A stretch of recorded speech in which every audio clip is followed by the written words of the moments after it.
Hi guys, এটা আমাদের সাবেকি সিঁদুরদানি, আমার দিয়া অর্থাৎ আমার ঠাকুমার শাশুড়ি আমলের জিনিস। এটাকেই আমি আমার বিয়েতে ইউজ করব বলে এই ডিজাইনগুলো করছিলাম, এবং এটা 100 বছর প্রায় পুরনো হবে। আমার মা এতদিন ধরে যত্ন করে রেখে দিয়েছিল।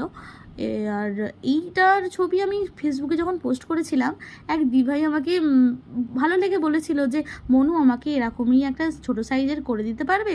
কিন্তু আমি তখন সেই মুহূর্তে আমি বলেছিলাম যে না দিদি, পারছি না, কারণ আমার কাছে একটাই আছে।